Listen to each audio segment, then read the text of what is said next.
The cold dawn crept slowly over Winterfell, lighting the rooftops and battlements with pale gold that never seemed to truly warm the ancient stones. Crows watched from the eaves of the first keep as the wind carried the scents of wood smoke and wet earth, mingled with the heavier aroma of the kennels and the stables. Ned Stark stood in the godswood, where the heart tree's crimson leaves glimmered like drops of blood in the half-light, his breath misting before him. He felt the eyes of the old gods upon him, silent, patient, and knowing. Jon was there too, kneeling at the base of the heart tree, eyes closed, lips moving in silent prayer. He had grown taller over the winter, nearly as tall as Robb, though still thinner, his frame wiry, the promise of muscle in his shoulders and arms. The direwolf ghost lay beside him, red eyes fixed on Ned, tail flicking through the fallen leaves. The boy's face was closed, locked in its familiar mask of restraint. But Ned saw something new beneath it, a yearning raw and quiet that made his heart ache. Ned watched his son. No, not son, not by blood, but by love and by vow. And for the 1000th time cursed the web of secrets he had spun. He had told himself it was to protect Jon, to protect Lyanna's memory, to keep a promise to a dead sister. He had watched Jon's pain grow year by year, sharper with every bastardy jest, every cold look from Cailin, every slight from those who called themselves noble. Now as the wind rustled the red leaves overhead, Ned felt the weight of every unspoken truth pressing on his chest. He thought of King Robert's letter, sealed with golden wax, delivered on the wings of a raven 3 days before. The king's handwriting had wavered, the words slashed across the parchment. Jon Arryn is dead. I come north to see old friends. Prepare Winterfell. Robert, with his easy laughter and his grief buried beneath wine and whores. Robert, who still dreamed of the Lyanna he had never truly known, even as he dallied with Cersei Lannister. Ned felt the old anger stir, banked by years of habit and duty. He wondered what Robert would say, what the king would do, if Ned broke his silence and named Jon his heir. What would happen if he set aside caution and let the truth cut through the lies, like the cold edge of ice, the great sword that hung above his seat in the great hall? Jon rose, brushing earth from his knees, and looked at Ned, uncertain. The direwolf rose as well, silent and pale as moonlight. "Father," Jon said, his voice cracking with the effort of control. "Is something wrong?" Ned hesitated, then shook his head. "Nothing is wrong, Jon. Not here, not now. A lie, but a gentle one." He walked to the boy and laid a hand on his shoulder, feeling the tension there. Ghost nosed his master's hand, and Ned bent to scratch behind the direwolf's ear. "Walk with me, Jon." They left the godswood and circled the bailey in silence. The courtyard was already alive with the clang of swords and the shouts of men-at-arms. Robb and Theon Greyjoy sparred with wooden blades, their breath streaming in the morning chill. Bran, always restless, watched from atop the stable wall, his legs dangling, Maester Luwin beside him with a careful hand. Arya dashed between the stables and the kitchen, trailed by her wolf. Nymeria de Stadaki. Sansa and Rickon were nowhere to be seen, likely still abed. Ned led Jon through the shadows, past the smithy where Mikken worked at his anvil, past the granaries and the armory, until they came to the quiet edge of the godswood again. There, under the ancient boughs, Ned stopped. "Jon," he said, and the word caught in his throat. Jon looked up at him, wary, uncertain. "I am not a child," Jon said, surprising them both. "If it's about the king's visit, I will keep out of sight. I won't embarrass the family." Ned's jaw tightened. How many times had he let this boy believe he was an embarrassment? A shameful secret. He knelt before Jon and took both his hands. "You are a Stark of Winterfell," Ned said softly.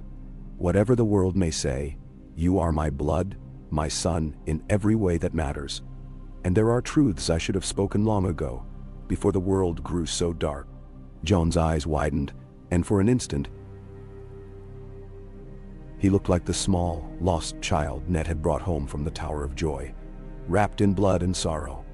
"I have wronged you, Jon, by keeping you in shadow. But the time is coming when I must choose between truth and peace. I will not ask you to forgive me, I will only ask that you trust me when the hour comes. Then tell. Jon nodded. Silent. Ghost pressed against him, warm and steady. Ned rose and turned away, his mind racing. He would have to speak to Cailin. Gods, that would be a wound slow to heal. He would have to consult Maester Luwin, send ravens to his bannermen, prepare for the king's arrival. The truth would break like a storm upon Winterfell, and who knew what would be left standing when it passed. But Ned had made his choice. 3 days later, the banners of House Baratheon snapped in the wind above the King's Road, gold and black on a field of green, the crowned stag rampant. The banners of Lannister followed, crimson and gold, the lion roaring defiance.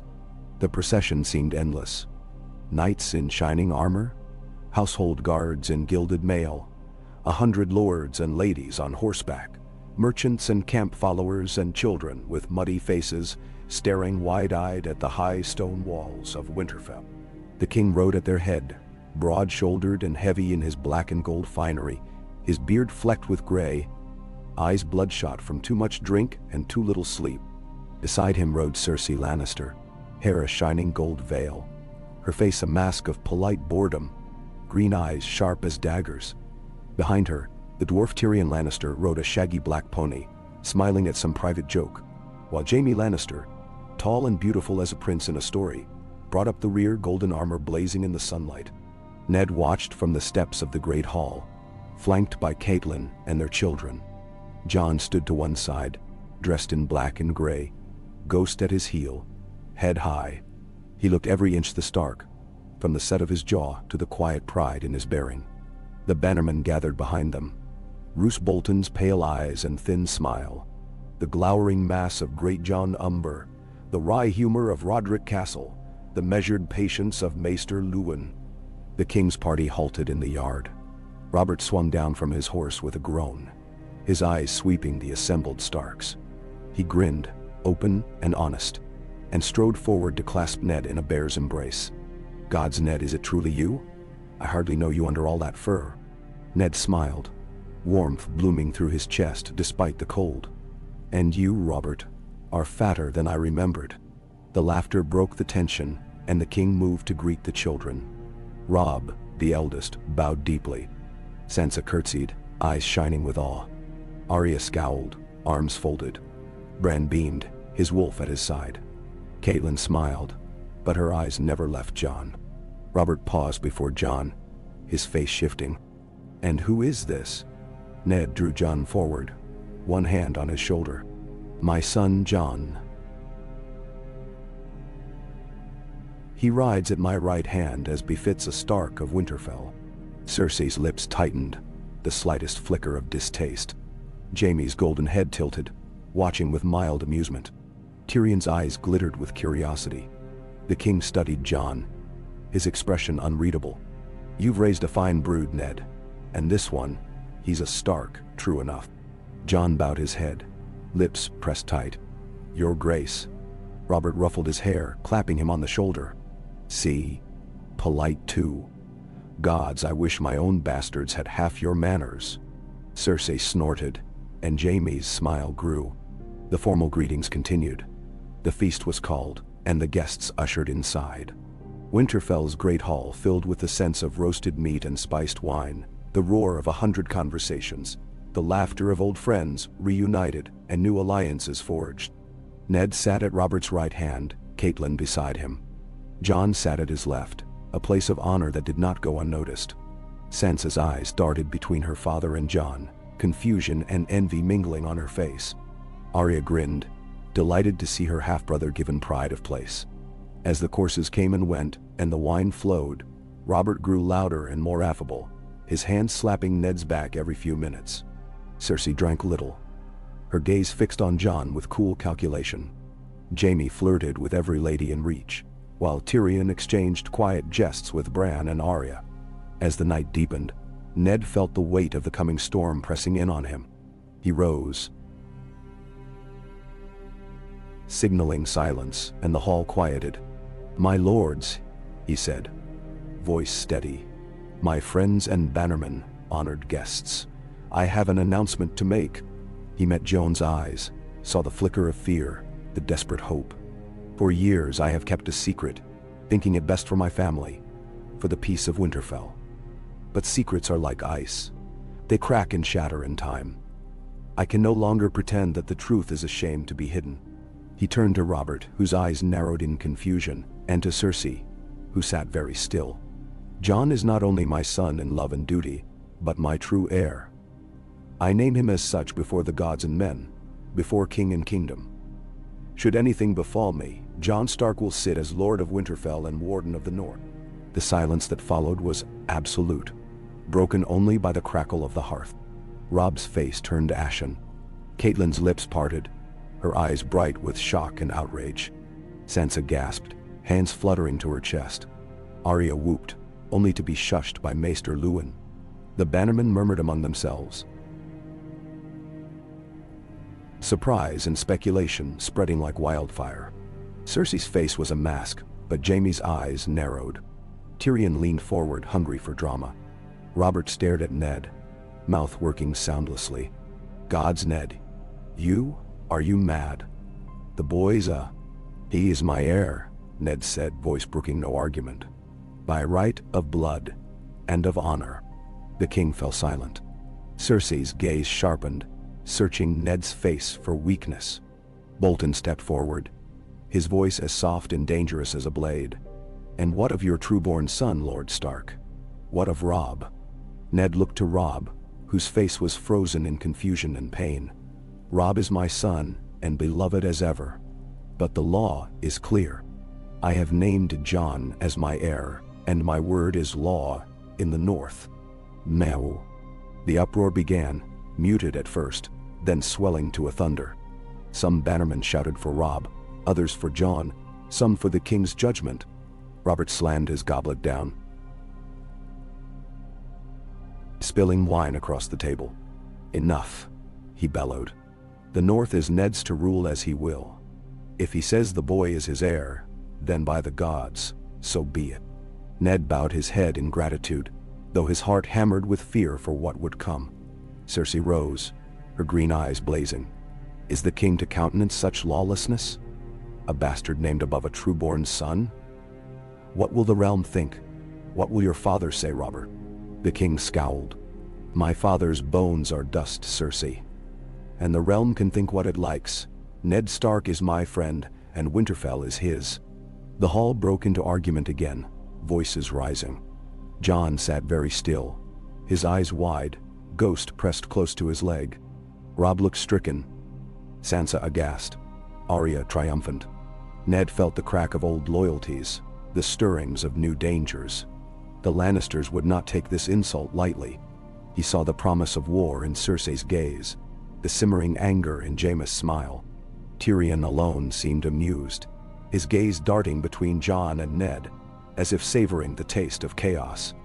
The feast ended in uneasy silence. The guests retired to their chambers, whispers and rumors curling through the corridors of Winterfell like mist. Ned sat long by the dying fire, the great sword ice across his knees, his mind racing with the perils he had unleashed. He had made his choice, set his course. Now there was no turning back. Above in her chamber, Cersei Lannister poured herself a cup of wine and stared into the flames. Her hand trembled, her mind churning with schemes and dangers. She would not forget this night. She would not forgive. And somewhere in the Godswood, Jon Stark knelt beneath the ancient heart tree, the red leaves whispering overhead, his future unspooling before him, bloody and bright, forged in the fires of truth and the cold of the north. The walls of Winterfell seemed to close in with each passing hour, the ancient stones holding secrets old as the first men and now bearing fresh burdens. The day after Ned Stark's pronouncement dawned cold and hard.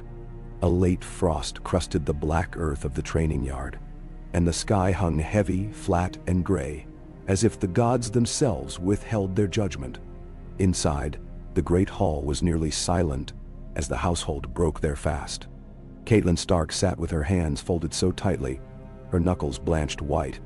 Robb's bowl of porridge went untouched, his eyes downcast, jaw clenched.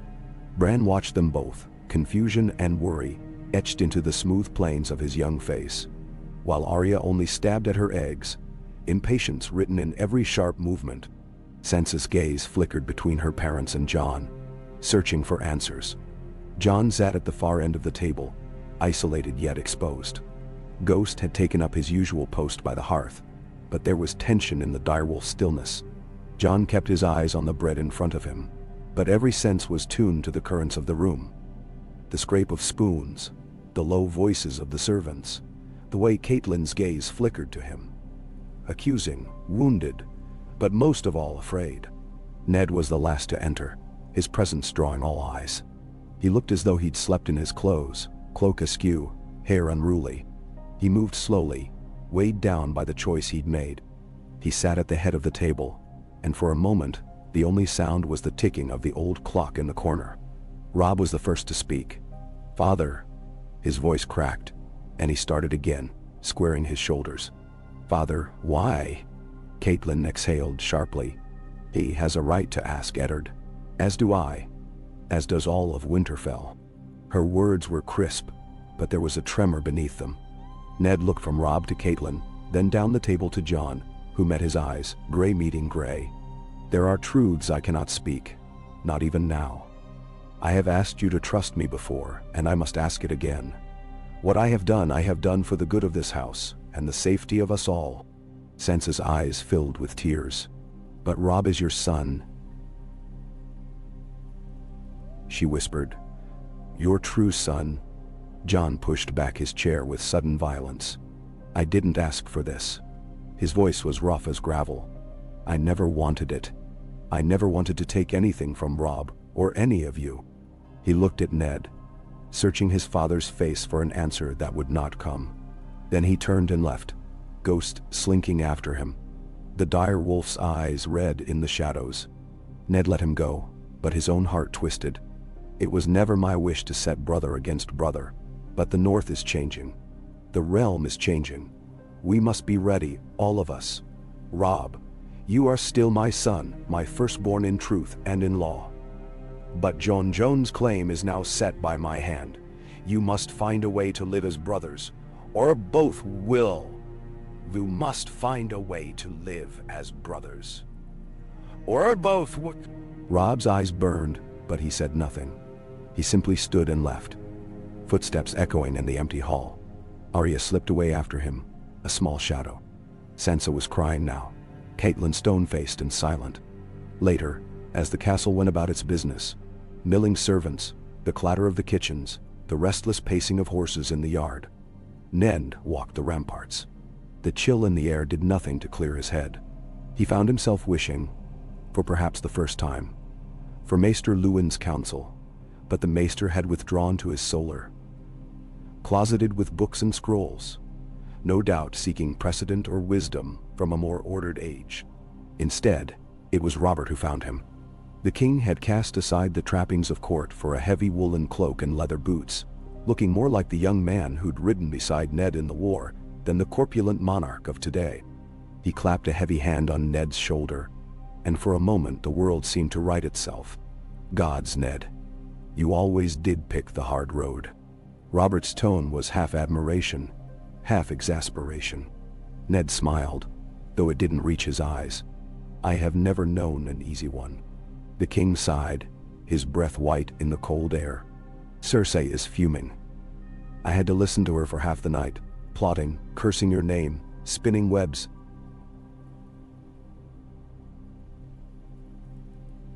She won't let this stand." Ned nodded. "I know. You're my friend, Ned. But you're a lord first, naming a bastard. Your bastard, over your true-born son. There'll be blood over this." Ned's jaw tightened. "Let it be mine then, not theirs." Robert looked at him for a long moment. "You know, sometimes I wish we were boys again. No crowns, no kingdoms. Just two lads with swords, dreaming of glory." He grinned, briefly. "You've got balls, Stark. I'll give you that." The conversation turned, drifting to lighter things. Old battles, remembered faces, the wild nights in King's Landing when the world had seemed theirs for the taking. For a time, they were simply two friends, not king and lord, not rivals for power or keepers of deadly secrets. Below, in the quiet of the godswood, Jon brooded among the red leaves. Ghost circled restlessly, nose to the earth, hackles up. Jon could still hear Robb's voice, thick with pain, could still feel the eyes of Winterfell's people on him. Servants, guards, even old Nan, whose stories had once soothed his nightmares. He was lord now, or would be. Lord of what? Of suspicion and resentment, of a name made weightier by the very shame it had carried all his life. He wanted to run, to ride south, and never look back. But he remembered Ned's words, the quiet plea. Trust me. Arya found him sitting by the heart tree, head in his hands. She flopped down beside him, Nymeria padding up to nose Ghost in greeting. Do you want it? Arya asked, blunt as ever. Jon shook his head. No, Dot. I never wanted any of this. Then Robb's angry, she said. But he'll get over it. He always does. She pulled her knees to her chest. Sansa's mad too. She says it's not right. Jon laughed bitterly. Sansa's always cared for right and proper. I never was. Arya bumped his shoulder with hers. You're a Stark, Jon. You always were to me. I don't care what Father says or the others. You're my brother. I'd choose you over any of them. Jon smiled, a flicker of warmth in the cold. Thanks, Arya. They sat in silence, the only sound the wind in the branches and the distant call of a raven. Jon felt a little less alone, and Ghost lay down with his head on Jon's boot, as if to remind him that not all loyalties were so easily shaken. Meanwhile, in her private chambers, Cersei Lannister raged. Jaime lounged by the fire, cleaning his nails with a dagger, while Cersei paced the length of the rug, her gold hair bright in the candlelight. He means to shame us, she snapped. To shame the king. To set the whole North against us. Jaime's voice was lazy, unconcerned. The North was never ours. Let Ned Stark play at honor. It's what he does. Cersei whirled on him, eyes narrowed. Honor? This is no play, Jaime. If Stark sets a precedent, if a bastard can inherit, what's to stop others? What's to stop the realm from collapsing into chaos? Jaime only shrugged. If he has Robert's favor, there's little we can do. For now, Todd. She scowled, pouring herself more wine. Robert is weak. He always was. It's Tywin who will have the last word. Jaime looked up, sharp and alert now. You mean to write to Father? I will do what I must, Cersei hissed. Ned Stark will regret ever crossing a Lannister. Jaime's smile was thin and dangerous. You're playing with wildfire, sister. Careful you don't get burned. She tossed her hair. Let him burn. Let them all burn if it comes to that. That night, Ned sought counsel from his oldest and most trusted advisors. Roderick Castle, grizzled and gruff, stood with arms folded across his chest. Maester Luwin hovered nearby, hands tucked in his sleeves, face grave. My lord, Roderick said, there is talk among the men. Some say you have lost your wits. Others whisper that the king forced your hand. Ned met his old friend's eyes. The king had nothing to do with it. This was my choice. Roderick grunted. Then you'd best make it plain. If the men see weakness, they'll side with Robb. He's their blood.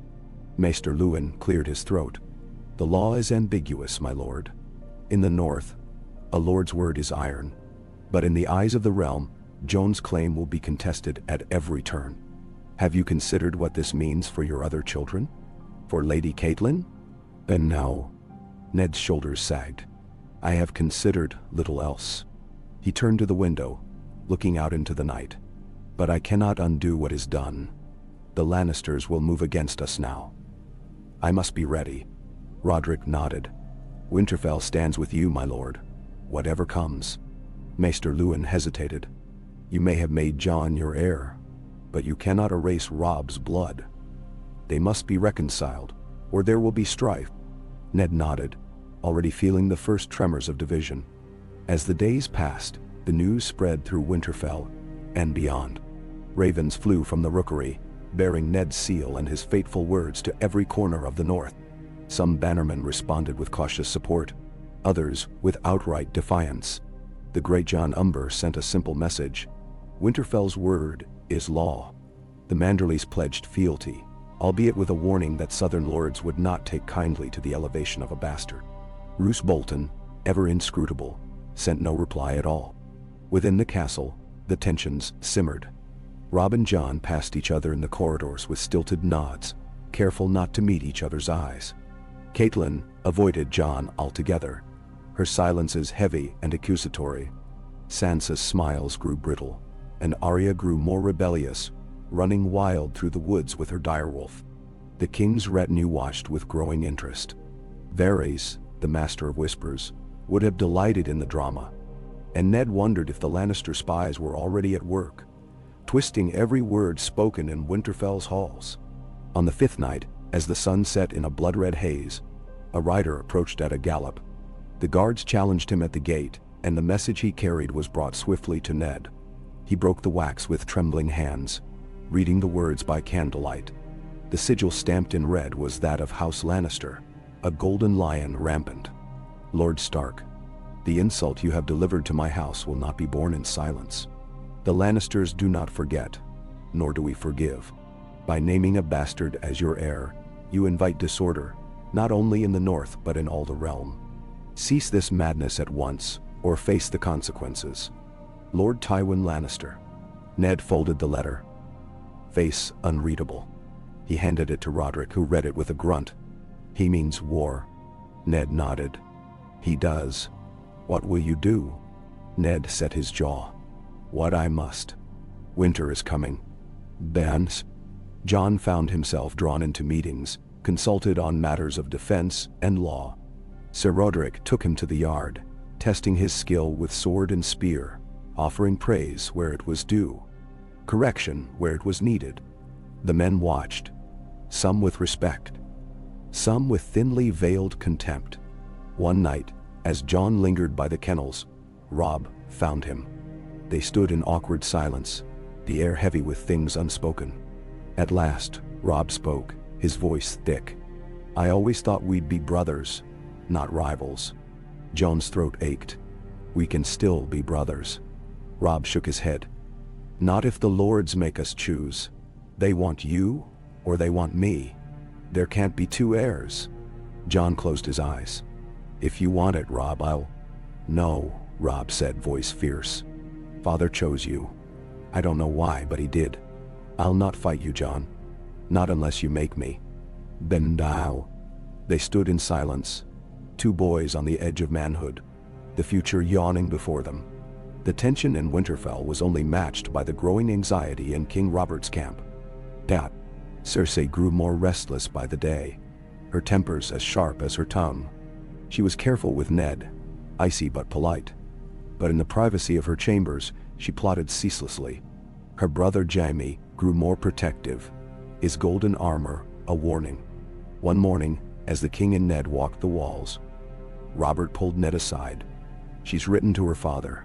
Tywin will not let this pass. Ned's lips thinned. I know. You have my support, Ned. But if this comes to war, it will not be just the north and the west. The south will stir. The Riverlands, the Vale. Gods, the whole realm could be drawn in. Ned nodded. Then let us hope it does not come to that. But even as he spoke, he knew hope was a frail shield. Catelyn found Ned that night, her face drawn and pale. She closed the door behind her, her voice barely above a whisper. You've doomed us all. Ned looked at her. Heartbreaking. I did what I thought was right. You chose a bastard over your own son. Over our son. Her voice cracked. How do you expect me to forgive you? I do not expect forgiveness. Only understanding. She shook her head, tears bright in her eyes.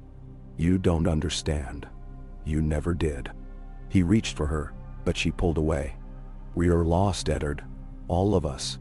She left him alone in the dark, the weight of his choices pressing down like stone. Far to the south, in Casterly Rock, Tywin Lannister read his daughter's letter and set it aside with a measured calm that was far more dangerous than any outburst. He summoned his council, his golden eyes cold.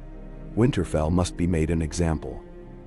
If the Starks are permitted to flout the laws of inheritance, what is to stop every lord from raising up his bastards, undermining the great houses? This will not stand. Prepare the armies. He sent his messengers riding, gold-laden and swift, bearing his will to every corner of the west. In the night, Jon dreamed of the heart tree. He stood before it, the red eyes staring down, and heard his father's voice, soft, pained, but resolute. You are a Stark. Whatever comes, remember that. He woke before dawn, the first snowflakes swirling outside his window. Ghost lay beside him, warmth and comfort in the cold. Winter had come to Winterfell, and with it, a storm that would sweep the realm. Moat Cailin. The snow fell for days without ceasing, blanketing Winterfell and the lands beyond in thick, silent drifts. The world was muffled and transformed. The forests loomed white and mysterious, the godswood lost beneath the weight of winter's first onslaught. Crows clustered on the ramparts, and wolves howled beyond the walls, their cries thin and hungry in the frosted dark. Within the keep, life slowed, as it always did when the snows came. The corridors echoed with the hush of boots on stone, and the crackle of fires in every hearth. Lords and knights who might have ridden out to hunt or hawk, now gathered in the solar or the great hall, voices low, eyes watchful. There was a sense among the garrison and household that the world was holding its breath, waiting for something old and terrible to break the stillness. Jon had never felt so exposed. He walked the walls in the company of Sir Roderick and the guards, learning the patterns of the sentries, the weaknesses in the defenses, the secret places where shadows pooled. Every day he trained in the yard, sparring with Robb and Theon, and the castle's best swordsmen, sweat steaming from his skin in the cold. The men watched, some with guarded approval, others with suspicion or envy, but Jon ignored them all. The only face that mattered was Ned's, and Ned watched with careful, distant pride, as if measuring him against a scale Jon could not see. At night, Jon lay awake in the dark, listening to ghosts breathing. His thoughts twisted in endless circles. His sudden elevation, Robb's sullen silence, Catelyn's icy avoidance, the bannerman's uncertain loyalty. Some days he longed to flee, to lose himself in the wilderness with Ghost for company, and forget that he was ever heir to anything. Other times, pride swelled within him, the stubborn pride of the North, the knowledge that he had earned his place with blood and effort. He thought of the coming war, of the letter from Tywin Lannister, and wondered what kind of lord he would be when the storm broke. One dawn, Jon found Robb alone in the training yard, his sword whistling through the frigid air, breath streaming. He approached in silence, and Robb turned, eyes cold. "You're up early," Robb said. "I couldn't sleep." Robb wiped sweat from his brow, eyes never leaving Jon's. "You'll be lord here one day. You ought to know every inch of this place." "I do," Jon said softly. "I've known it all my life." They stood, brother to brother, swords in hand, each waiting for the other to speak. At last Robb said, "I don't want to hate you." Jon shook his head. "You don't."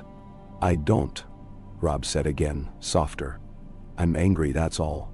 Not at you, at Father, at the whole bloody world." Jon smiled, rueful. "That makes two of us." Robb looked away, jaw tight. "It's different for you. You've always had to fight for every scrap. I never saw it before. Maybe I didn't want to." Jon felt a weight lift. "I'd rather have you as my brother than my rival." Robb sheathed his sword, the gesture sharp. "We're both Starks. That's what matters." They clasped hands, the pact silent, but binding. There would still be wounds and jealousies, but they would face what came together. The first sign of the gathering storm arrived with the next raven, a message from White Harbor, bearing the merman sigil of House Manderley. To Lord Eddard Stark, Warden of the North, and to his named heir, Jon Stark. "My lord, the city is uneasy. The gold cloaks of King's Landing have sent envoys among the merchants, asking about your new heir, and what loyalty we owe to the North, if the law is so changed. I have received word from Lord Tywin's men, urging me to reconsider my fealty. I have refused." The Manderleys have always served Winterfell. But there is unrest, and rumors fly faster than the wind. I await your counsel. Lord Wyman Manderley. Ned read the letter with pursed lips and handed it to Maester Luwin. They will test us at every turn, he said. Luwin nodded. You have set a precedent, my lord. Now the realm waits to see if you will stand by it. Ned looked out over the snowbound yard. Mind working. Send word to Lord Manderley. Thank him for his loyalty, and bid him stand ready. Tell him the North remembers. We will not bend. Bend now. The maester dipped his head and hurried to the rookery. Ned lingered, troubled. That evening, as the household gathered for supper, Catelyn broke her long silence. She stood in the great hall, voice carrying above the crackle of the fire. My lord husband, she said, the children would speak with you. In private. Ned frowned, but nodded. He rose from the table, beckoning to Sansa, Arya, and Bran, with Rickon in Catelyn's arms. Robb and Jon trailed after, curious and tense. In the solar, Catelyn turned to Ned. This cannot go on. You have sown division in this house. The children are frightened. I am frightened. Ned's voice was soft. I have done what I must. She fixed him with tear-bright eyes. You have made Jon heir, and so you must tell us why. The children deserve to know the truth. Sansa spoke, her voice trembling. Please, father. Please. Now. Ned looked from face to face, reading the hope, the hurt, the fear. His own heart cracked. He knelt before them, hands out. I cannot tell you all, but I can tell you this. Jon is my blood as much as any of you. When the world grows dark, we must stand together. That is what it means to be Stark. Bran whispered. Will there be war, father? Ned ruffled his hair. There may be. But we are not alone. We have each other. Remember that, whatever happens. Robb put his arm around Sansa, and Arya hugged Jon fiercely. For a moment, there was peace. A brief respite from the storms outside. Afterward, as the castle settled into uneasy slumber, a quiet figure slipped through the snow-choked woods. Catelyn walked beneath the boughs, breath steaming, the hush of winter pressing on all sides. She stopped at the heart tree, staring up at the bloody mouth in the bark, the eyes that saw all. She knelt, hands clasped, and whispered a prayer for her family, for peace, for strength. But she did not pray for forgiveness, not yet. The king's court grew restless with each day. The snow held them prisoner. Cersei kept to her chambers, refusing invitations to hunt or feast. Tyrion drank and laughed, learning everything he could from the maids and stable boys. Jaime prowled the halls, ever the golden shadow. One morning, Tyrion found Jon walking the walls, the wind sharp enough to cut. The dwarf's breath smoked in the air as he joined him, hands deep in the pockets of his fur cloak. You've made quite a mess of things, Tyrion said, smiling. Jon stiffened, but said nothing. Oh, don't scowl so, Tyrion went on. I admire it. Upturning the game board, making all the little pieces run about. Now. Jon glanced at him, wary. I didn't ask for this. No one ever does. Not really. Tyrion leaned on the parapet, squinting at the snowy woods. I expect my sister hates you, which is a mark in your favor. My brother wants to test you in the yard, which is another. And your father, he pursed his lips. Your father has put his trust in you. That's the rarest thing in the world, you know. Jon was silent, but Tyrion went on. Take care, Jon Stark. The world will not forgive you for being both bastard and heir. You will need sharper wits than most, and a sharper sword. Jon managed to smile. Thanks, Lord Tyrion. I'll remember. Tyrion grinned. Call me friend, and I'll give you better advice than most of the lords in this castle. With a wave, the dwarf vanished into the stairwell, laughter trailing behind. The days lengthened, then shortened again, as the snows held. Winterfell's stores were deep, but even so, there was a nervousness to every meal. Every ration counted and recounted. The larders would last, but only if peace held. In the small council chamber, Ned met with his bannermen. Roderick Maester Luwin, the old master-at-arms, Sir Helman Tallheart, and Robb, who now attended every council as heir in practice, if not by law. They pored over letters from every corner of the north. House Glover would march if called. House Reed sent word from the neck. Jojen's strange dreams full of blood and snow. The Karstarks hedged, wary of the new order. The Boltons sent only silence. Ned pressed his seal to every letter, eyes dark. We must hold together. If Tywin marches, the south will follow. But if the north stands, we can weather any storm. Sir Roderick grunted. If the north stands. But there's some as say a bastard cannot lead us.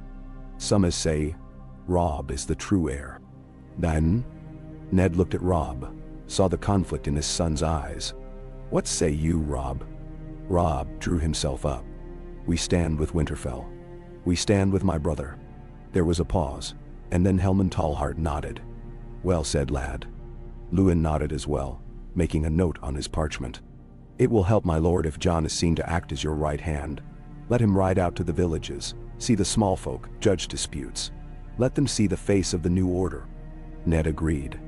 Jon was dispatched with a small retinue, riding through snowbound hamlets, listening to the grievances of shepherds and charcoal burners, presiding over disputes of land and firewood.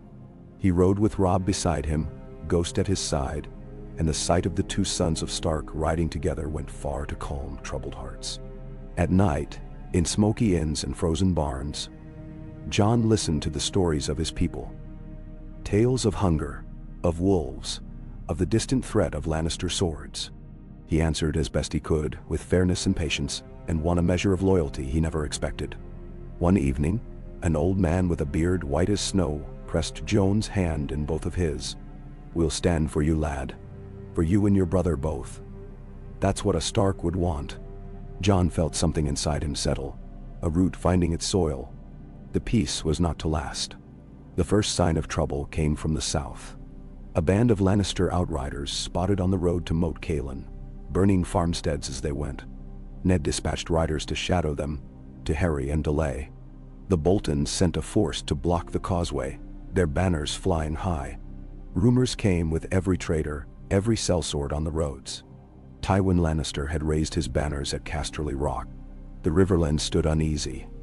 Lord Hoster Tully was ill, Edmure unsure, Brynden Blackfish ready for war. The king's small council bickered and plotted, and Varys sent word that Cersei had summoned new allies in the south. Robert grew restless, drinking more, bellowing at his knights and whoring with reckless abandon. He clashed openly with Cersei, and once even with Jaime, their voices echoing down the stone corridors. One night, Ned found Robert brooding in the great hall, staring into the fire with bloodshot eyes. It's all falling apart, Ned. The realm, the court, my own house. Cersei wants my head, Tywin wants yours. They'll tear the realm apart if we let them. Ned sat beside him, silent. Robert drained his cup. I'll not fight you, Ned. I'll not fight the North. But if Cersei moves, if Tywin moves, by the gods, I'll fight them. Now. Ned's voice was gentle. Then you must be King Robert, not just a man. Robert nodded, but there was defeat in his eyes. The tension in the castle grew. Sansa wept at night, terrified for her betrothal, for her place in a world unraveling. Arya grew wild, lashing out at Septa and stableboy alike. Bran haunted the highest towers, watching the horizon for riders, dreaming of wolves and snow and blood. Rickon clung to Catelyn, fretful and afraid. One morning, the first true disaster struck. A band of riders arrived, battered and bloodied, their cloaks bearing the direwolf of Stark but tattered and soiled.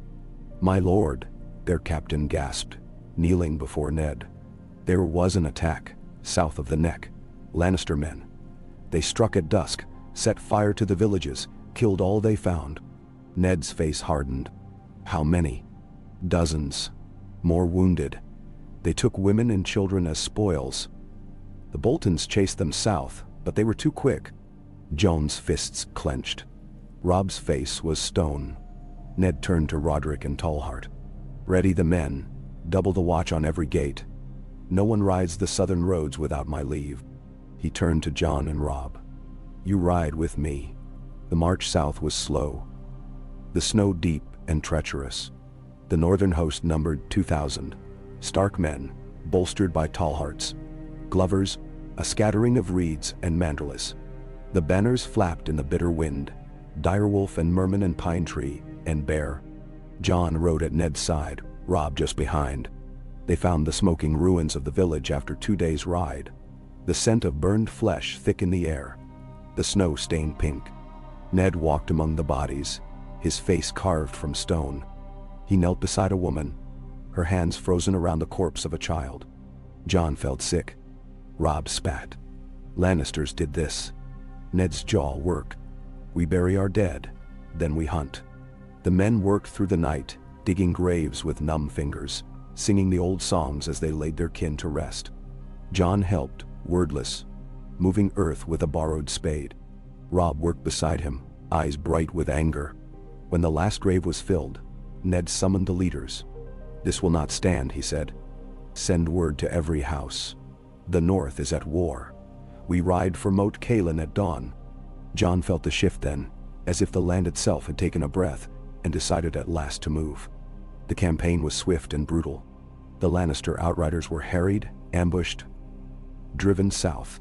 The Boltons proved ruthless, sending flayed corpses back with every raiding party. Ned did not approve, but he did not intervene. Not now, not with the North roused. Jon led men in skirmish and ambush, learning the art of command, the taste of fear. Robb rode beside him, fierce and quick, earning the loyalty of hard-eyed veterans with every charge. The two of them, stark and stark, became the story told around every fire. The Wolf brothers, sons of Winterfell, standing together. At Moat Cailin, the northern host gathered, the ruins black against the endless white. Scouts reported Lannister banners massing on the far side of the neck, gold and crimson against the gray sky. Ned summoned his sons to his tent, the candlelight flickering over his grave features. "We cannot hold the neck forever," he said. "If Tywin comes in force, we will bleed him. But he will come through." Jon said, "What then?" "We hold Winterfell," Ned replied. "We hold the North, and we wait for the king to choose." "And now?" Robb looked at Jon. "And if he chooses the Lannisters?" Jon met his gaze. "Then we stand, as we always have." Ned nodded, pride and sorrow warring in his eyes. "Whatever comes, remember this. You are Starks. The North remembers." Outside, the snow began again, thick and relentless. The campfires burned like beacons, scattered in the night. The Wolf brothers stood together, gazing south, as the storm gathered. "Yeah, ha." The snow at Moat Cailin never seemed to melt, pressed down into dense ice by the boots and hooves of thousands. The air was always sharp and thin, a taste of winter that bit through cloak and mail alike. For the northern host, it was a place of waiting. Old stones black with lichen, the ruined towers like broken teeth watching the causeway. The Lannister camp to the south was a smear of gold and crimson banners in a world of white. Between the armies, the salt marshes spread out, mist swirling over pools of black water where reeds rattled in the wind and wild birds cried. Jon Stark spent his days on horseback, leading patrols with Robb at his side. He learned to read the land, to trust the instincts of the old men who had hunted poachers and wildlings since their own youth. He learned the taste of fear, the lurch of his heart when the marsh suddenly erupted in battle, the screaming of men and horses, the red wet heat of blood on his hands. Sometimes it was over in moments. A Lannister party driven into the bog, swords flashing, arrows hissing from the reeds. Sometimes it dragged on, men hacking at one another in mud and water, breath fogging the air. They buried their dead where they fell, marking the graves with stones or scraps of torn banner. Jon came to know every path and every peril in that haunted land. At night he sat by the fire, sharpening his sword, listening to the mutter of the veterans. Tales of worse winters, blacker days. When the North had bled for its pride, Ghost hunted the marshes for him, returning each dawn with muddy paws and red-stained muzzle. Robb grew hard beside him,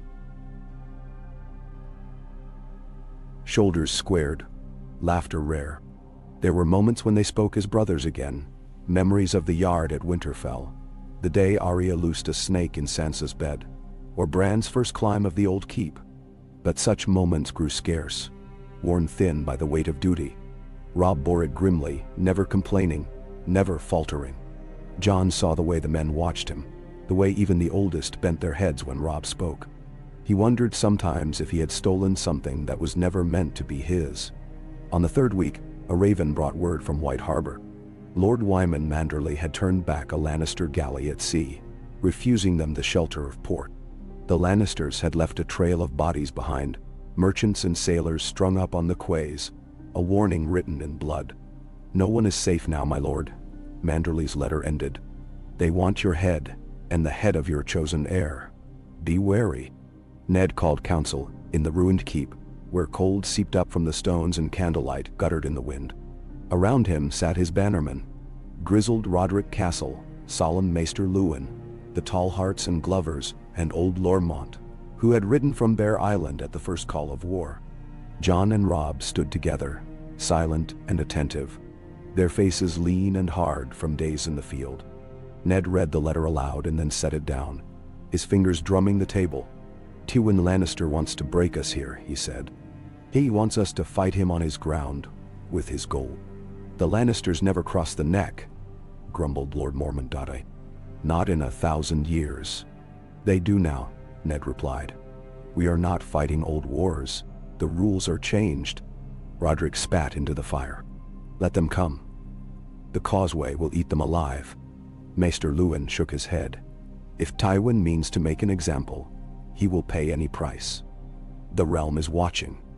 If Winterfell falls, the North will follow." Ned looked at Jon. "You have ridden among the men. What do they say?" Jon hesitated, thinking of the mood in the camps, the muttered doubts, the shifting eyes. "They will follow you, father, and Robb. But they fear the Lannisters' gold. Some say it can buy even the gods." Ned's lips tightened. "Gold cannot buy winter, nor the loyalty of men who have bled together." He rose, his shadow tall against the wall. "We hold here, but we do not wait to be besieged. Robbie will take 500 men and strike at their supply lines. Jon, you will ride east, bring word to the Reed men in Greywater Watch. If the Lannisters try to ford the marshes, the Reeds must know." "Men are set." Robb and Jon exchanged a look, one part pride, one part fear. "We ride at dawn," Robb said. The snow had stopped by morning, leaving a brittle world beneath a sky of hammered pewter.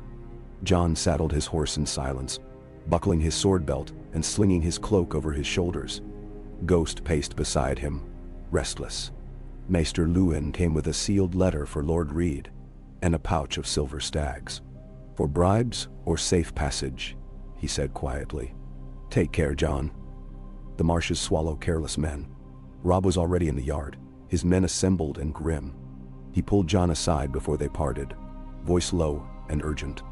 "Watch your back, brother. Tywin plays for keeps. Then shall." Jon gripped his forearm. "You as well. Don't let Theon talk you into anything foolish." Robb actually smiled. "I'll try, and Jon, come back. If we lose you, we lose more than the North." Jon nodded, too moved for words. He rode out east, a small party behind him, men of the Crannog, lightly armed, expert in the secret ways of the Neck. They moved through the marshes, like ghosts, silent and wary. Every hour brought new dangers. Sinkholes hidden by snow, bogs that tugged at horses' legs, sudden flurries of arrows from hidden Lannister scouts. Once they found a party of Lannister men drowned in the reeds, their golden armor half buried in black mud. Jon grew to admire the Reed men. Slight, quick, eyes always moving. Their leader, a youth named Mira, spoke little but smiled often. At night she taught Jon how to snare frogs and catch eels, how to move without leaving a trail. Her brother Jojen watched the fire, speaking now and then of dreams. Wolves, crows, a white tower rising from black water. When they reached Greywater Watch, Lord Howland Reed greeted Jon with solemn courtesy. "We stand with Winterfell," he said.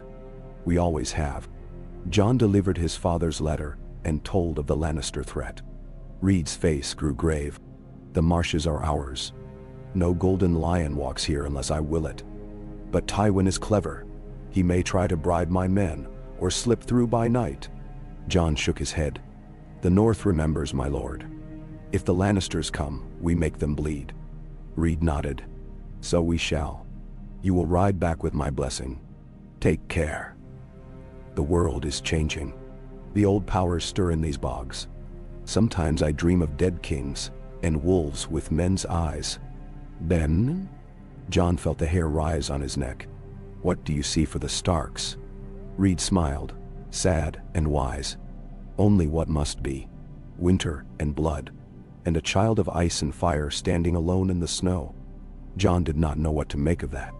He left before dawn, riding hard for Moat Cailin. Robb's raiders struck fast and hard, burning Lannister wagons, ambushing foraging parties, scattering their horsemen in the dark. The Lannisters responded with brutal reprisals. Villages put to the torch, prisoners hanged from trees, gold coins scattered on corpses as a signature. News spread through the north, feeding the fires of rage. Old men took up spear and axe.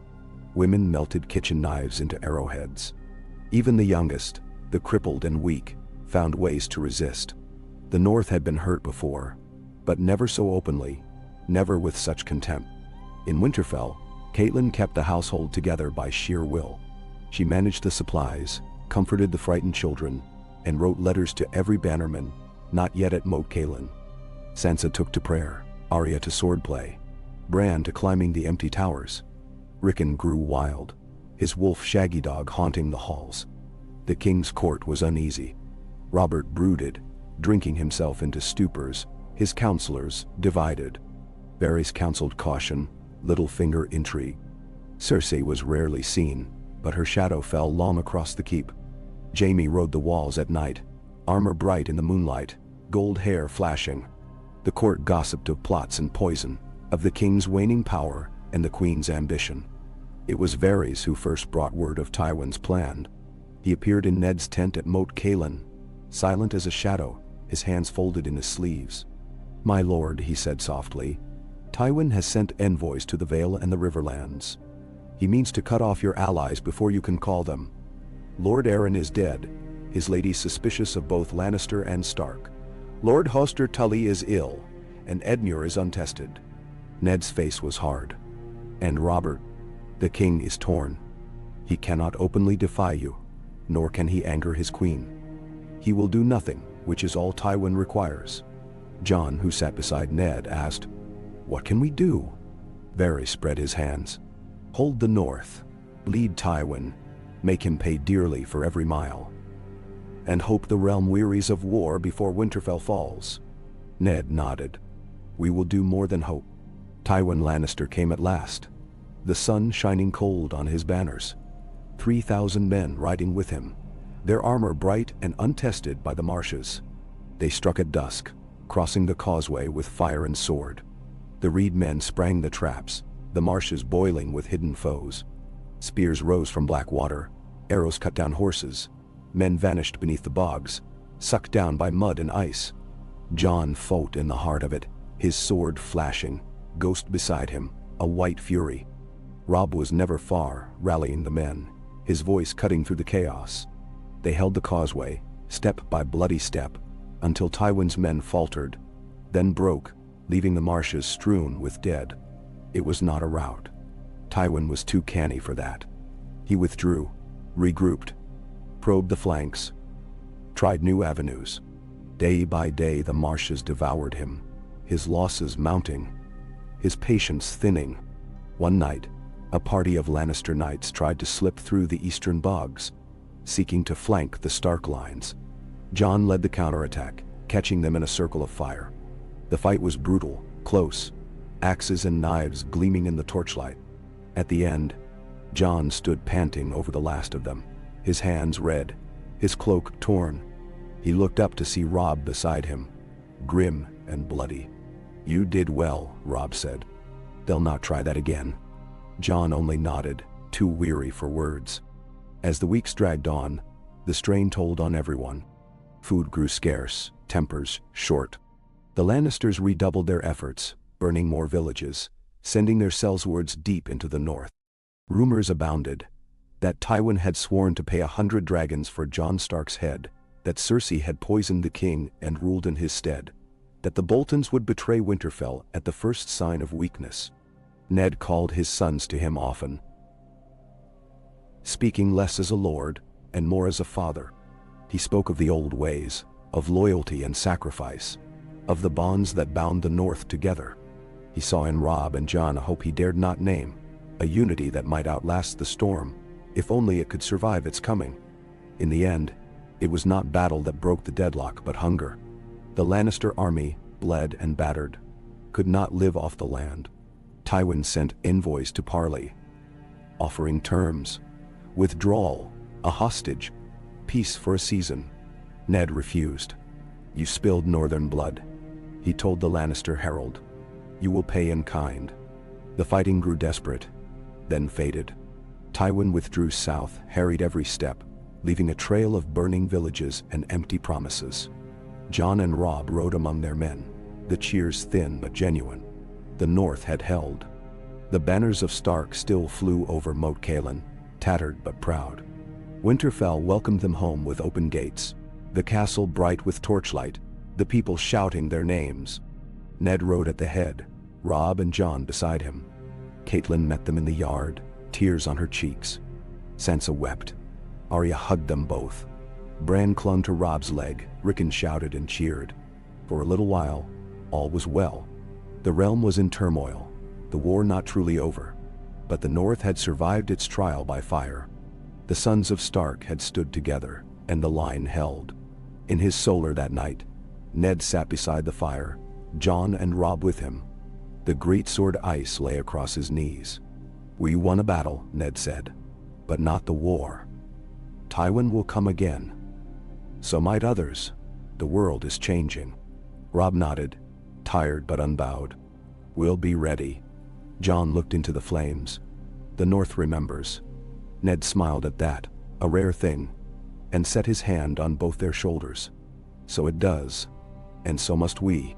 Outside, the snow began again, silent and endless, as winter tightened its grip on the land. Inside, the sons of Stark kept watch by the fire, ready for whatever darkness the storm might bring. Okay. Undead. In the days that followed the North's battered victory, the cold seemed to deepen, as if the land itself demanded a price for every drop of blood spilled upon its snow. Word of Tywin's withdrawal spread swiftly, carried on the wings of 100 ravens, the tales swelling in each telling until the marshes were thick, with stories of bog devils and wolf brothers, and the lion's banners drowned in mud. Winterfell's people emerged from their homes to sweep the drifts from the steppes, to cheer as their battered sons and fathers returned through the gates, some limping, some carried, many never to come home at all. For Jon, the days blurred together. A string of duties, of names to recite at funerals, of faces to meet and words to say. There were mothers who clutched at his hand, asking after sons whose bones now fed the marsh grass. Old men who remembered the last time Lannister swords had come north. Young boys who gazed at Jon and Robb with hungry hope. He grew used to the weight of eyes upon him, to the whispered name, Lord Jon, to the slow, grudging deference in the hallways, the way even the household guard straightened at his passing. Ghost was never far from his side, a pale shadow at the edge of every gathering, silent but for the soft crunch of his paws in snow. Robb threw himself into the work of rebuilding. He rode daily through the outer villages with Maester Luwin and Roderick Castle, organizing men to mend fences, clear the fields, repair the shattered barns. He listened to the grievances of small folk and settled disputes with careful fairness. He laughed with the blacksmiths, drank with the carters, sometimes sparred with the younger men in the yard, until sweat steamed from him and his mood lightened, if only for an hour. Where Jon was quiet and distant, Robb was all fire and will, pushing his pain outward, refusing to let it eat at him. There were still nights when the old bitterness returned. A hard glance, a clipped word, a silence at the table. but the sharpest edge had worn away. Once, after a long day, Robb sat beside Jon in the empty solar, staring into the embers. "You know what the men call us," Robb said, a rueful twist to his lips. "The Wolf Brothers. I like that better than the Sons Who Can't Agree." Jon laughed, soft and surprised.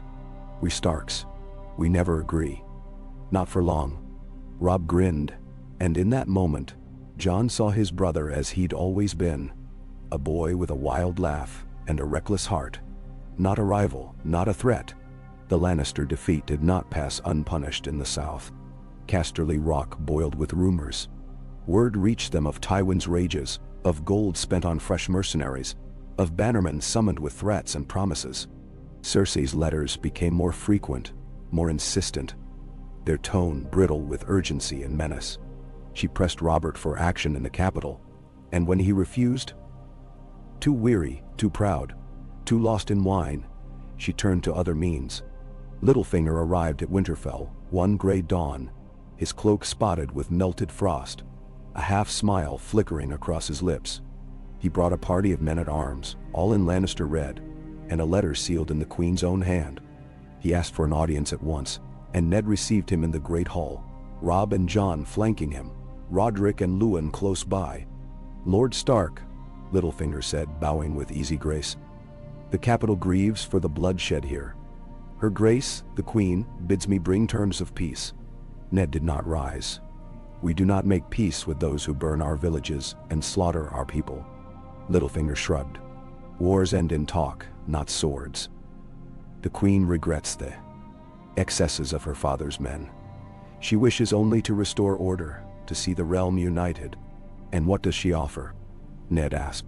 "A royal pardon for all who fought, an exchange of prisoners, and the recognition of your true-born son, Robb, as Lord of Winterfell upon your passing." The silence that followed was hard and cold. Robb's face flushed, but Jon sat very still, not betraying the twist in his gut. "My heir is named," Ned said quietly. "That is not for the Queen to decide." Littlefinger's smile faded a shade. "Her Grace is generous, Lord Stark, but not infinitely so. The Lannisters have gold enough to buy half the North's lords. Already there are those who ask if it is wise to let a bastard inherit." Roderick snorted. "Let them come and try their luck." Littlefinger only smiled. "The offer stands, for now. Her Grace bids you send Robb to King's Landing as a ward. Proof of your good faith." Robb's eyes flashed. "I am no hostage." "Nor will you be," Ned said, standing at last. "Tell the Queen that Winterfell stands united, and that the North does not forget its dead." Littlefinger bowed again, the smile returning. "Cold as the snow outside. As you wish, Lord Stark. I will take your words to her Grace. But words are wind, and the wind is blowing south." He turned and left, his cloak swirling behind him, his men falling in silently. Ned watched them go, then turned to Jon. "Word of this will spread. The lords must know we are not divided. I will not have them thinking the North is for sale." Jon nodded. "I'll speak with the men, with the village heads." Robb scowled. "Let them try. If they want to fight, they'll have one." Ned's look was weary, fond, proud. "War is not always won by swords, Robb. But if it comes again, we will meet it together." That evening, as dusk fell soft and blue over the snowy roofs, Jon walked the walls alone, Ghost at his side. The air was thick with frost, each breath sharp in his chest. He paused above the main gate, watching the torches burn in the yard, the shapes of men moving in the gloom. He heard a sound behind him and turned to find Sansa standing there, wrapped in her heavy cloak, red hair pale in the twilight. "May I join you?" she asked, uncertain. Jon nodded, moving aside. They stood in silence for a time, the only sound the soft shiver of wind. "I wanted to say, I'm sorry," Sansa said at last, her voice small, "for the things I said, for how I looked at you when Father named you heir. I was angry. I didn't understand." Jon searched her face, saw the struggle there. The girl who had wanted a world of songs and pretty lies. The young woman learning to survive in a world of blood and loss. You were right to be angry, Jon said. It wasn't fair. None of it was. I never wanted any of this. Nah. Sansa looked up, her eyes shining with unshed tears. But you never left us. You could have, but you stayed. I see that now. I'll stand with you, Jon. Whatever comes. He smiled, a soft warmth in the cold. Thank you, Sansa. She slipped her hand through his arm, and they walked the walls together as the night crept in. In the weeks that followed, the balance of power shifted quietly.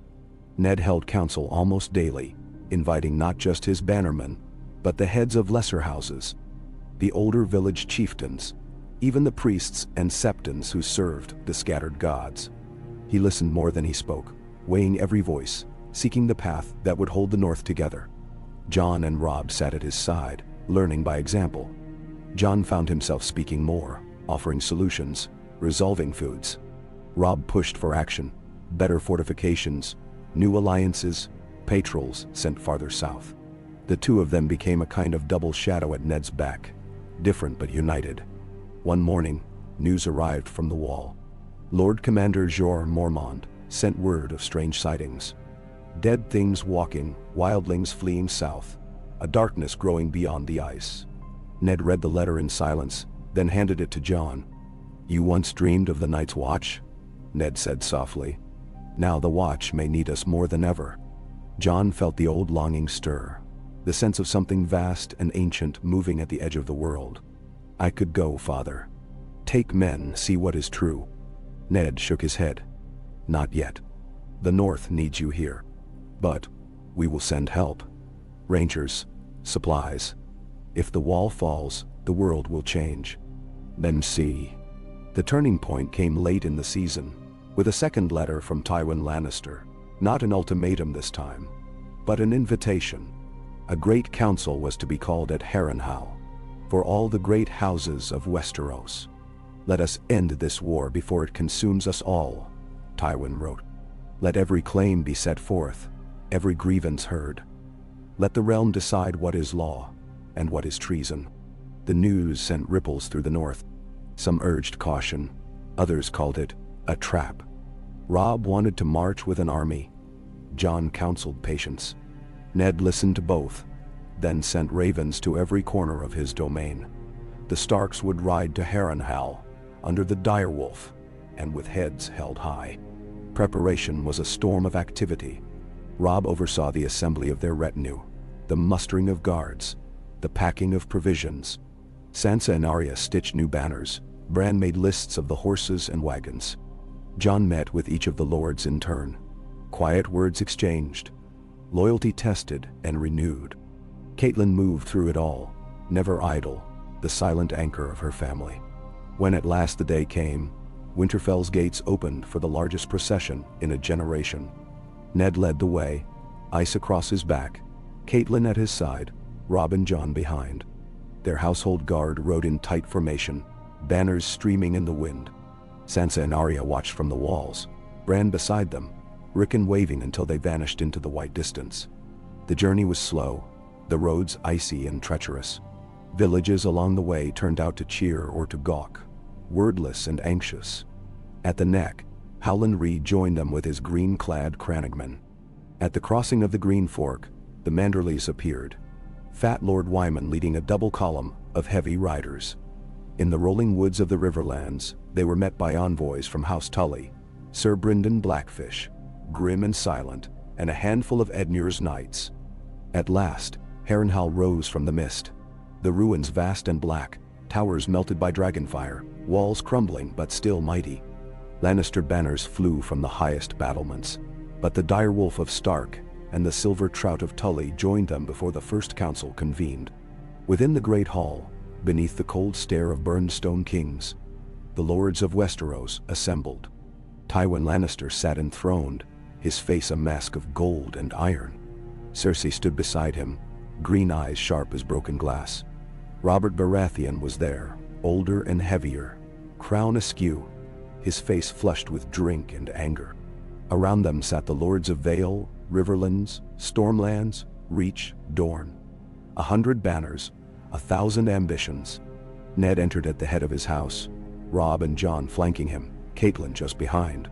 A hush fell as they crossed the hall, the weight of all eyes upon them.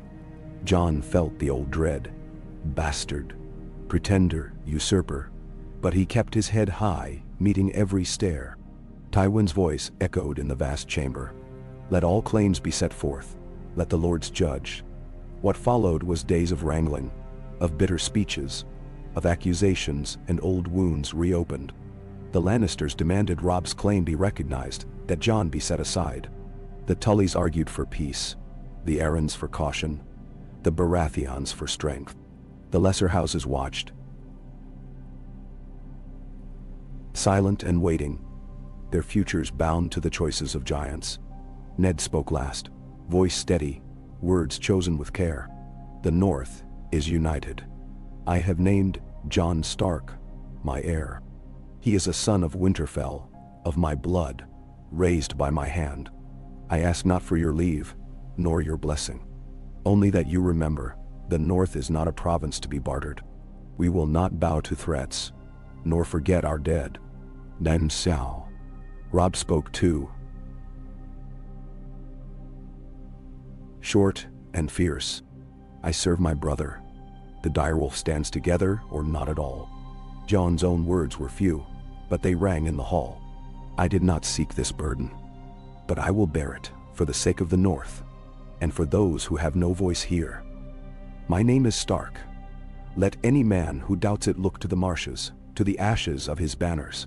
There was uproar, argument, threats and counter-threats. But the realm was weary. The small folk longed for peace, the lords for order. In the end, it was the weight of Winterfell's victory, the marshes thick with Lannister dead, the North unbowed, that carried the day. A compromise was struck. Jon's claim would stand, recognized by the council, but Robb would be named Warden of the North in his brother's stead until Jon wed and sired an heir. The Lannisters withdrew, licking their wounds. The South grumbled, but no sword was drawn. For the first time in a generation, the North stood united, its will unbroken.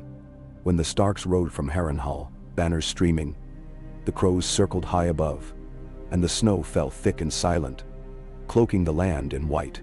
Jon rode at Ned's side, Robb just behind, Cailin and the rest close after. The future was uncertain, the road perilous. But for the first time, Jon did not doubt his place upon it. At a wayside camp, as dusk purpled the sky, Ned sat with his sons beneath the stars. The fire crackled, Ghost curled close by, and Robb passed Jon a cup of hot wine. Do you think it will last? Jon asked quietly, watching the sparks rise. Ned looked to the dark beyond the fire, his eyes unreadable. Nothing lasts, Jon. Not war, not peace, not even winter. But we have given the North a chance. That's all a Stark can do. Robb raised his cup. To the Wolf brothers, and to the North. Jon drank, the taste bitter and sweet. The wind rustled the trees, whispering of old promises and new hopes. The road ahead was long, and the night cold. But together, the sons of Winterfell pressed on, unbroken, into whatever dawn might come. The great road wound north and west, and the Starks traveled it beneath skies streaked with gray, the hush of oncoming winter pressing down on fields and forests. By day, their banners were bold against the white and brown of the late season. The direwolf and the trout of Tully side by side, the reeds of Greywater watched trailing green streamers from their reeds. Each village they passed sent out its folk to watch, some in awe, others in sullen, hungry silence, wary of both lord and war. Cailin rode with the women and children, Arya ranging at the column's edge, Bran bundled in furs atop a sturdy pony, Rickon wide-eyed and restless. Robb led the Outriders, a line of Stark men, and Manderly knights who pushed ahead through slush and bitter winds, checking every crossroads for signs of bandits or southern banners. Jon rode further back, alongside Ned, ghost padding between their horses. At each halt, men gathered around the fire to speak with Jon, to recount news from home, or to seek his judgment on quarrels. He felt the work of lordship settle into him like a new skin, heavy at first, but becoming his own. Ned watched him with a mix of pride and worry. At night he called Jon and Robb to his tent, going over the tally of men, the messages from Winterfell, the rumors filtering up from King's Landing. Ned's eyes were shadowed, and the streaks of silver in his beard seemed more pronounced. But his voice was clear and low, the voice Jon had known since childhood, shaping them for burdens he had always borne alone. After a week, the road turned rougher. Snow fell in ragged bursts, turning to sleet and then ice, and the wind rose, clawing through wool and leather. The host's pace slowed. The baggage wagons mired in drifts. Men cursed as they dug out the wheels, but no one called for rest. They all sensed the urgency. Winterfell must not be left undefended long. One afternoon, as they crossed a wide frozen stream, a rider came pelting up the road, his horse lathered and steaming, a black and white badge on his arm. He reined in hard before Ned, face chapped and eyes wild. "My lord, trouble at the Dreadfort. Riders from the south, 100 at least. Bolton holds the walls, but they burn the crofts. Flayed men, my lord. Lannister gold behind them." The name Bolton set all the column murmuring. Ned took the message in grim silence and called a halt. Robb wanted to ride at once. "We'll sweep them back across the river before they can dig in." But Jon counseled caution. "If it's a trap, they'll be waiting for a quick charge. We're too near home to be reckless." Ned nodded, his gaze heavy on them both. "We move at dusk. Jon, choose a dozen men and take the woods. Flank them. Find their camp. Robb, you ride at first light with the main host, but not before you hear from Jon." Mammon. It was the first time Jon was given command beyond the castle walls, and the weight of it settled in his gut. He chose men he trusted. Stubborn old Northmen, quick boys with sharp eyes, a pair of Crannogmen who could vanish in brush. Ghosts scouted ahead, a white shadow among the dark boles. They moved swiftly and silent, the world shrinking to the crunch of boots, the hush of breath, the wary gleam of sword and axe. By moonrise, they found the enemy's camp, a ring of orange fires in a hollow banners, limp in the icy wind. Jon counted their numbers, listened to their voices, watched the sentries doze at their posts. There were Boltons among them, but more were strangers. Sellswords in odd bits of Lannister red, rough men from the mountain valleys, others with faces half familiar from stories of the South. He slipped back to his own line, heart thudding. They waited until the sky paled, then moved on cat's feet to the high ground overlooking the road. As the sun's first light struck the ice, Robb's column advanced in a thunder of hooves and banners. The enemy poured from their camp, shouting, disorderly. Jon gave the signal, a shrill whistle, and arrows rained down from the trees, his men loosing with deadly calm. Ghost was among them in a heartbeat, and the woods filled with panic, the southern men breaking, running straight into Robb's steel. When it was done, the snow was torn and bloody, the survivors melting away toward the river. Robb rode up, grinning, splashed with mud and red. "Good work, brother. They never saw you coming." Jon only nodded, exhausted. The men hailed them both as the Wolf brothers, and for a time, as they rode back to the main camp, Jon forgot his doubts. He felt only pride, and the certainty that together they could withstand whatever storms came. When the Starks reached Winterfell, it was dusk, the sky burning gold behind the broken towers. Bells rang, and the whole household poured out to greet them. The old maids and smiths, the kennel master with his barking hounds, Septa Mordane dabbing tears from her cheeks. Catelyn was the first to embrace Ned, then her sons and daughters. Arya raced Ghost to the gates, Bran and Rickon shouting from the wall. For a few days, Winterfell was filled with feasting and stories. Men drank and toasted the Wolf brothers.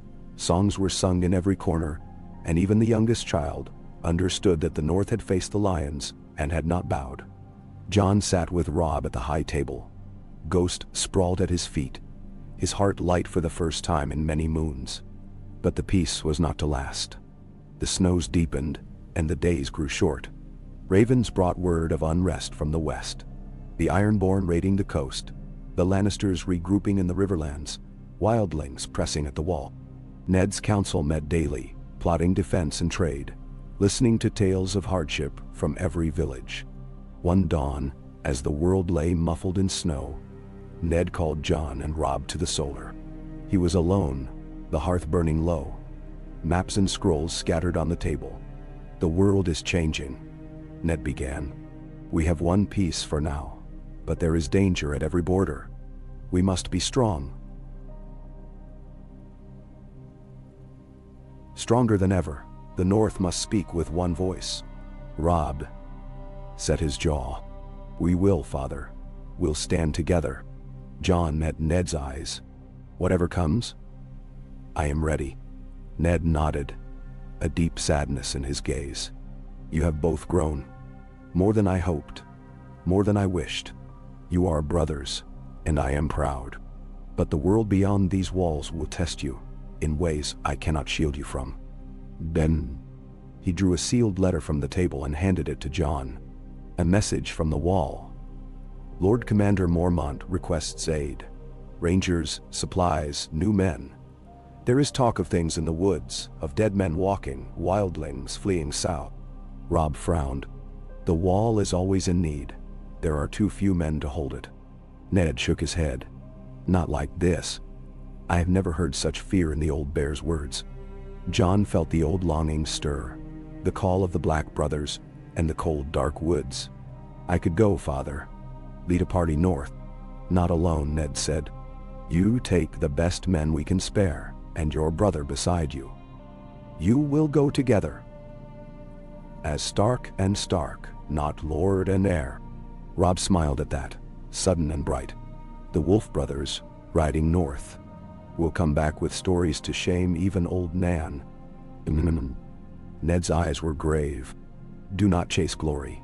Listen to the men and remember, you are not just my sons now. You are the hope of the North." A week later, under a sky bruised purple with dawn, John and Rob rode out from Winterfell, leading 200 men. The road north was cruel. Snow drifted deep, the air cutting, every breath a promise of worse to come.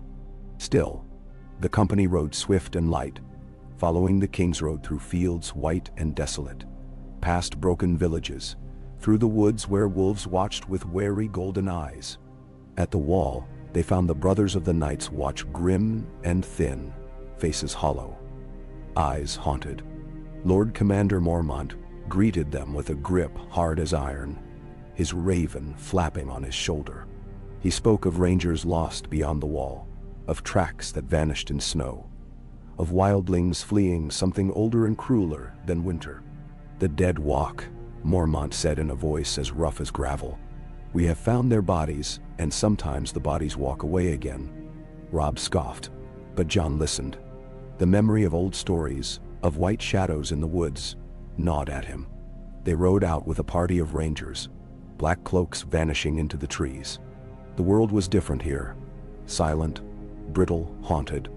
At night, the wind howled like wolves, and the trees groaned under the weight of snow.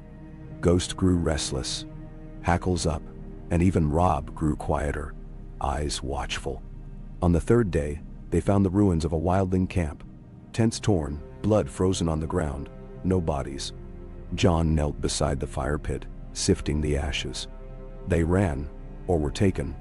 A ranger named Corin Halfhand frowned. Nothing good comes from the woods in winter. That night, as they camped beneath an ancient pine, John dreamed of the heart tree at Winterfell, its red eyes weeping. When he woke, he found Ghost standing guard, every hair raised, red eyes fixed on the dark. A scream echoed through the trees. High, thin, not quite human. The men leapt up, blades ready. Rob called out, "Form up!" and the column bristled with spears. Shapes moved between the trees, tall, gaunt, pale as death, eyes blue and burning. Joan's heart hammered as memory surged. Old tales, old Nan's warnings, the cold that killed. He drew his sword, Rob beside him, the rangers closing ranks. The attack was swift, silent. The dead did not scream. Their eyes did all the killing. Spears flashed, steel met ice, and the world shrank to blood and snow and terror. Ghost leapt, white against white, tearing at things that did not bleed. Rob's blade whirled, his voice steady, men rallying to his side. Jon fought as if in a dream, every movement familiar, every strike driven by fear and duty. He saw men die, faces he knew, faces he did not. Then the whites broke and fled, vanishing into the black woods. When it was done, only half their company remained. Rob bled from a gash on his arm but grinned through the pain. We faced worse in the marshes. Jon looked at the bodies of the dead, already stiffening. They'll rise again if we don't burn them. So they made a pyre. Flames licking up into the endless night, the air thick with the stink of burning flesh. Jon watched until dawn, Ghost pressed against his side. When the Wolf brothers returned to Winterfell, they were greeted as heroes. But the stories they brought chilled the halls. Ned called a council of every lord, every knight, every headman in the north. We have enemies beyond the wall, enemies that do not fear the sword or the snows. We must be strong, united, now more than ever. The north listened. Men volunteered for the watch. Stores were gathered, the smiths forged dragon glass, and every tower was manned. Jon and Rob rode the walls each night, side by side, the direwolf and the sword, ready for whatever darkness would come. Beneath them, Winterfell slept. Beyond, the snow kept falling. But the north, united and wary, was ready to meet whatever storm the world would bring. Together, as Wolf brothers, as Starks, as the heart of the north. And the winds howled on, cold and ceaseless, bearing the promise of war, and the memory of a choice that had changed the world. The snows deepened with each passing week, swallowing roads and fields, choking the woods in silent white. The days shrank to brief gray flickers, the nights endless and cold as the grave. Winterfell's walls became a fortress against the dark, and every hearth burned high. Yet for all the cold and fear that pressed at the world beyond, within the grate keep a stubborn warmth endured, a defiance in laughter, in the hum of kitchens, in the shouts of children echoing through the stone halls. Jon Stark carried the weight of the wall, and the dead who walked beyond it with him, wherever he went. He could still hear the wind howling through the black woods, see blue eyes burning in the dark. He remembered the pyres, the scent of burning flesh, the way the dead twitched and writhed as the fire took them. The nightmares lingered even after his return. Snowfields littered with frozen bodies, the faces of his men, of Robb, of Arya and Bran and Sansa, among the whites, all with those cold, bright eyes. But dawn always came, no matter how long the night. In the daylight, duty crowded out dread. Jon spent his hours at council with Ned, at training with the garrison, hearing the grievances of the small folk who trekked to Winterfell's gates. Ghost became a familiar presence, even to those who once feared the direwolf. Children chased his shadow. Kitchen maids offered him scraps, and guards nodded in respect as Jon passed. Robb healed quickly from his wound, the wildness of battle still flickering in his eyes. He and Jon rode patrols through the surrounding villages, checking on the winter stores, the defenses, the readiness of each house and holdfast. Their presence was reassurance, a living promise that the Starks were watching, that the North would not be left leaderless or divided. The people called them the Wolf brothers now without irony. Sometimes with awe. In every village, small folk gathered to see them, to press food into their hands, to whisper warnings or beg for news. One evening, as dusk fell blue and bitter, the brothers dined in Ned's solar. Cailin pouring the wine and Arya dozing by the fire, her head in Sansa's lap.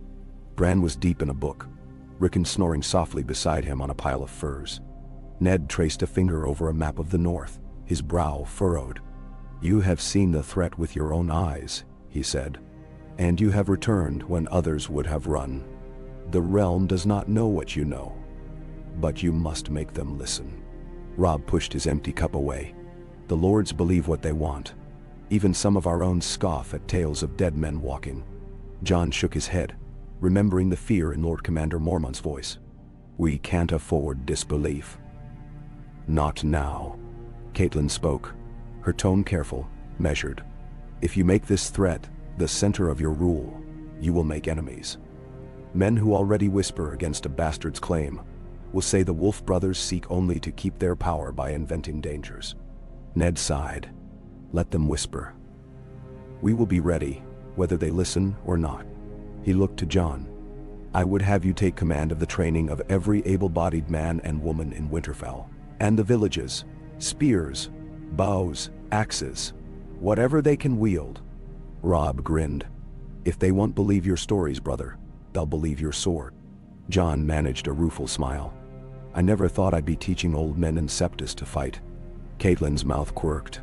Old Nan will show you a trick or two, I think. Ned's eyes shone in the firelight, tired but determined. You must be hard, and you must be fair. The North has always survived by standing together. It will do so again.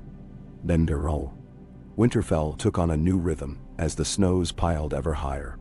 The castle yards were filled each morning with men and women in thick furs, learning to wield spear and shield. Bran watched from his window, sketching the scenes in a shaky hand. Arya pestered Jon until he let her join the lessons. Sansa organized the kitchen maids and washerwomen into teams for the stores and first aid. Even Rickon was given a wooden sword, though he mostly used it to chase the dogs. Jon became the axis around which it all turned. He drilled the garrison, instructed the squires, walked the ramparts with old Sir Roderick Castle, who gave advice gruffly but with growing admiration. Sometimes in the training yard, Jon would catch a glimpse of himself in a steel shield, hair tangled, cheeks wind-burned, eyes shadowed but resolute. Not the angry, unsure boy he'd once been, but something harder, something forged. Letters arrived almost daily from the Wall, from White Harbor, from the smaller keeps and holdfasts. Lord Manderley sent news of a Lannister fleet spotted far out to sea, too cautious to raid, too bold to ignore. Lady Dustin wrote of fresh graves in the Barrowlands, unearthed by things that did not bleed. Howland Reed sent herbs, bog iron, and quiet words. We have seen the shadows. The neck is ready. From the Wall, Lord Commander Mormont's letters grew shorter, grimmer. More attacks. Men lost. Send aid if you can. Jon read them in silence and passed them to Ned, who only nodded and wrote his replies, his face set and unreadable. Spring would not come. The snows deepened, and with them came sickness. Coughs and fevers that stalked the old and the very young. Maester Luwin worked without rest, tending the ill with herbs and fire. But there were days when it seemed the gods themselves had turned against the North. Yet, the people endured. The farmers broke ice from the wells each morning. The blacksmith's forge glowed all night, shaping arrowheads and spear tips. Women gathered at the weirwood for prayer, and in the kitchens, songs were sung more fiercely, as if to drive the cold away. One morning, as Jon sparred with a group of young men in the yard, a horn sounded at the gate. All stopped to listen. 2 riders approached, banners trailing. The white sunburst of House Karstark, and beside it, the red hand of House Glover. They dismounted at the steps, stamping snow from their boots. Jon met them at the gate, Robb beside him. You're far from Carhold, Lord Harrion, Jon said, recognizing the lean, weathered face. Lord Karstark bowed. We ride to stand with Winterfell as our fathers did. My father fell at the Green Fork. My house has not forgotten. Lord Glover nodded. The Lannisters have raided the coast again. We lost a score of men, 2 ships. We come to see if the rumors are true, about the dead, about the Wolf brothers. Robb met their gaze, steady and proud. You'll hear nothing but truth here. The dead walk in the woods. Winter is no longer our only enemy. The lords looked at Jon. We stand with House Stark. Tell us what you need. That night, as the hall filled with the warmth of feasting and the low thunder of drums, Ned raised his cup. The North stands as one. Let any who would betray us know. The snows are deep, but our hearts are deeper. Time wore on, and the darkness grew. The Wall sent desperate word of wildlings massing. Whole clans moving south. Some had already crossed, bringing tales of giants, of cold winds, of the others.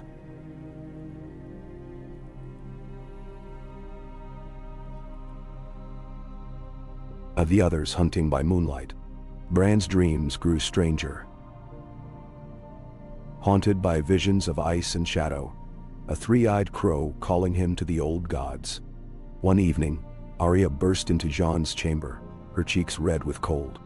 "There's something you should see," she said, grabbing his arm.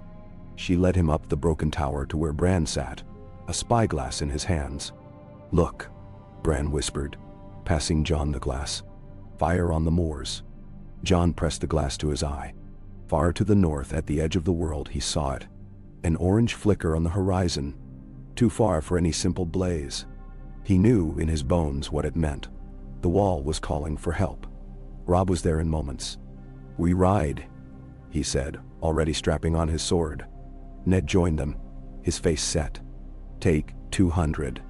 As many horses as we can spare. Jon, you ride at Robb's side." "Thou." Caitlyn's voice was soft but strong. "We'll hold Winterfell until you return." Arya squeezed Jon's hand. "Bring them back. All of them." Sansa kissed Robb's cheek. "You're both too stubborn to die." The brothers rode out at dawn, the banners snapping in the icy wind. Ghost loping ahead. The cold was savage, the journey slow. They pressed north, past villages emptied by flight or fear, through woods where the snow muffled even the hoofbeats. They found the first bodies 2 days out. Night's Watch men, torn and frozen, faces twisted in terror. Black cloaks flapped from the trees like warnings. Jon knelt beside them, sorrow a weight in his chest, but Robb only pressed on, his face pale, lips drawn in a hard line. As they neared the wall, they found chaos. Wildlings gathered by the hundreds at the base of the ice, desperate and hungry, pressed between the coming dead and the cold stone. Rangers in black struggled to keep order, bows drawn, voices hoarse from shouting. Lord Commander Mormont met them at the gate, eyes rimmed with red, beard gone white. "You came," he said, voice thick with gratitude. "We brought all we could," Robb replied. Jon clasped the old bear's arm. "What's happening?" Mormont drew them up onto the wall itself, where the world spread below. A nightmare of smoke and snow, wildlings swarming, dark figures moving in the woods beyond. "The dead come every night," he said. "We burn them by day, but it's not enough. And now the wildlings. If we bar the gate, they die and rise. If we let them through." Jon understood. "We fight them here, or we fight them everywhere." Robb set his jaw. "We fight." That night was a blur of flame and blood. The Night's Watch, the wildlings, the men of Stark and Karstark and Glover, stood shoulder to shoulder atop the ice, loosing arrows into the dark. Jon fought beside Ghost, sword shining in the moonlight. Robb led charge after charge, rallying men with voice and blade. The dead came in waves, silent, merciless, their blue eyes burning. They fell and rose, and fell again, until the snow was slick with black blood. Bran's voice echoed in Jon's mind. "The crows will remember, the wolves must not fail." And he fought with every last scrap of strength, never yielding, never falling. Dawn broke at last, blood-red and bitter cold. The survivors stumbled among the corpses, burning what would not stay down, tending the wounded, counting the lost. Robb found Jon by the broken gate, blood frozen on his face. "We held," Robb said, voice ragged. Jon looked back at the wall, at the smoldering dead, the wildlings huddled in the shelter of the Black Brothers. "For now," Jon said. "But winter's not done with us yet." Robb gripped his shoulder, and together they looked north, where the wind carried the howl of wolves and the promise of battles yet to come. They returned to Winterfell as the sun rose high in the iron sky, a battered but unbroken host. Their tale spread across the north, from White Harbor to the last hearth.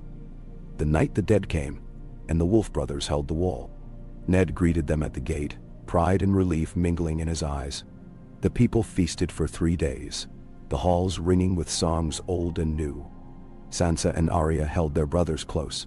Bran watched with the knowing eyes of a dreamer, and even Rickon understood something had changed forever.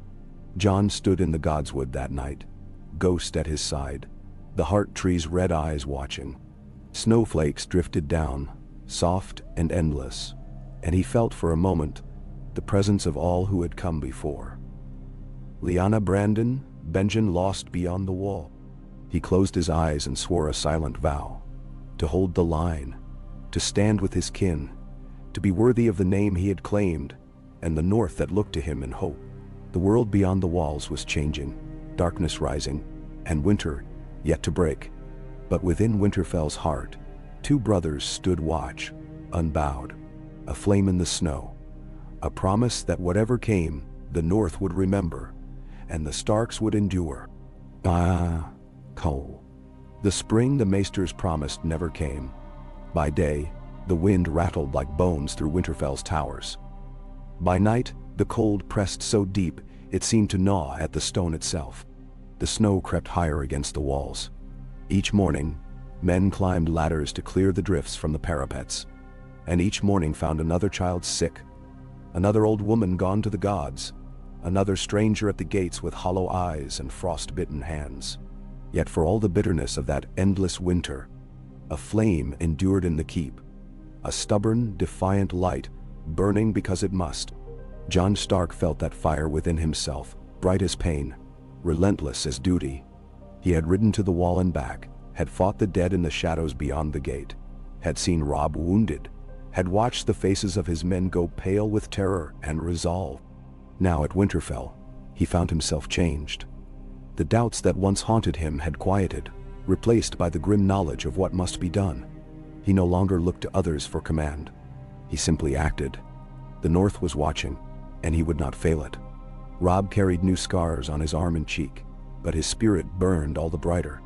He led the riders who patrolled the outer villages, braving blizzards and ice, bringing food to the hungry, hope to the desperate. His laughter rang less often, but when it did, it was fierce, a challenge to the darkness. The small folk loved him for it.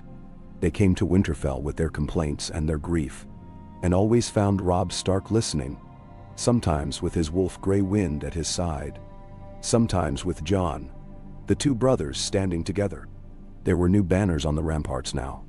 Not only the direwolf, but the sunburst of Karstark, the green reeds of Greywater, the Glover Hand, the Mormont Bear, lords and ladies, free riders, hedge knights, even a scattering of wildlings come south from the haunted woods, all gathered in Winterfell's shadow, holding the line against winter, and the fear that stalked the long dark. Ned Stark watched it all with pride and sorrow. Age and worry had carved deeper lines in his face. Catelyn's hair was streaked with white, and her voice had grown softer, yet she moved through the keep with unbending will. They had become, without knowing, the heart of a new North, a North united by trial and memory, by loss and stubborn hope. On the coldest night of that endless winter, a horn sounded from the east wall. Jon, awake in his chamber, heard it at once and was out the door before the echo faded. Ghost bounded ahead, his white coat almost invisible in the swirling snow. The yard was a chaos of boots and torches as men spilled from the barracks. Robb appeared beside Jon, sword belted, eyes narrowed. "It's not raiders," Robb said. "The watch would not sound so late." Jon nodded, heart racing. They reached the gate together just as the guards pulled it open with a groan of ice and iron. Into the torchlight staggered a half-frozen ranger in black, blood on his furs, his hair matted with snow. "My lords." The ranger gasped. "The wall." Ned appeared then with Maester Luwin and Roderick at his side. The ranger sank to his knees. Eastwatch by the sea is fallen. The dead broke through at moonrise. 1,000 wildlings run before them. The White Walkers ride. A silence followed, terrible and total. It was Jon who spoke first. "How many made it south?" The ranger shivered. "Maybe 100. The rest." He could not finish. Robb turned to Ned. "We have to ride, father. If the dead take the coast, they'll sweep the villages. We have to hold the line at the last river." Ned hesitated only a moment. "You'll take every man we can spare. Jon, you ride with him. Lord Karstark will lead his riders. We send word to White Harbor. Have Wyman Manderley ready ships on the river for the refugees." Jon squeezed Robb's arm, the old excitement and fear surging in him. "We'll hold them, father. By the old gods and the new we'll hold." Ned looked at them both as if seeing them for the first time, not as boys but as the men they had become. "Go then, and bring the dawn." The march east was a nightmare of snow and darkness. At their head rode Rob, banners streaming behind him, his wolf a gray shadow in the night. John rode close, ghost ranging ahead. The Karstark riders cut a swift path, their heavy horses breaking drifts for the footmen behind. With them went Mormont spears, Glover archers, reeds on their nimble marsh ponies, and men and women from every corner of the north. Peasants with axes, shepherds with bows, boys too young for war, and old men who had fought since the time of the young wolf.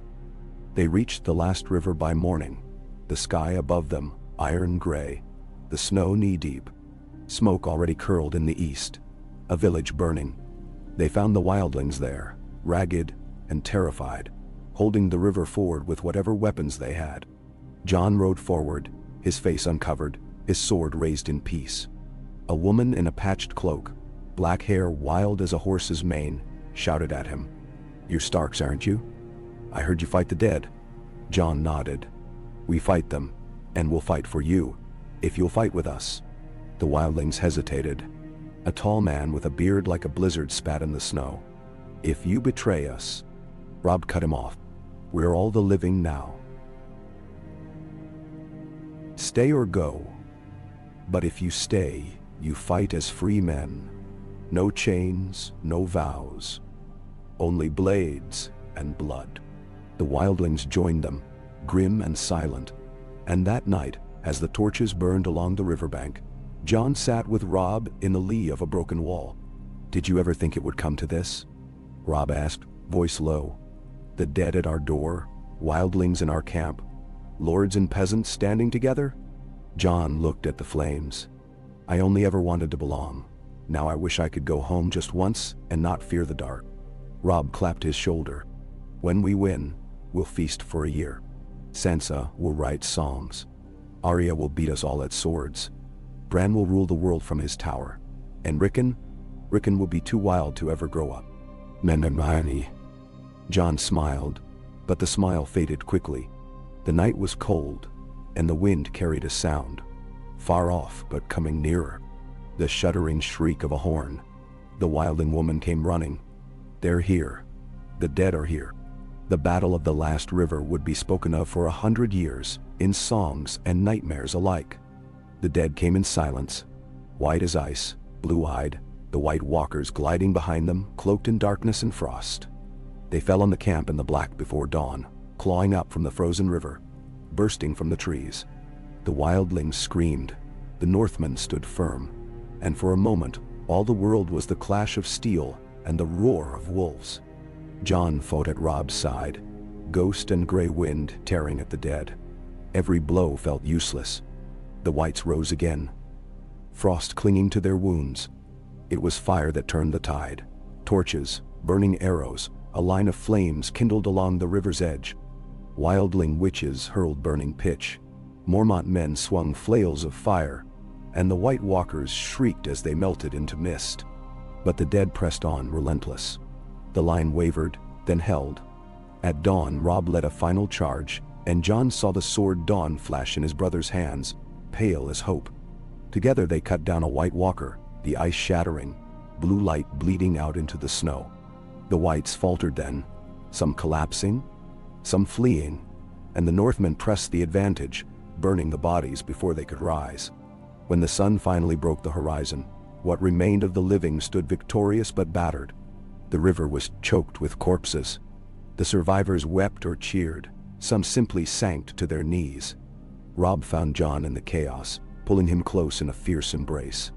"We did it, brother," Rob breathed. "We held." John could not answer. He looked at the fallen, the pyres that already smoked along the bank, and wondered what price would yet be asked. They returned to Winterfell as heroes, but the mood was somber. Sansa greeted them with tears and laughter. Arya punched John in the shoulder and made Rob promise to teach her how to fight whites. Bran gazed at them both with something ancient in his eyes.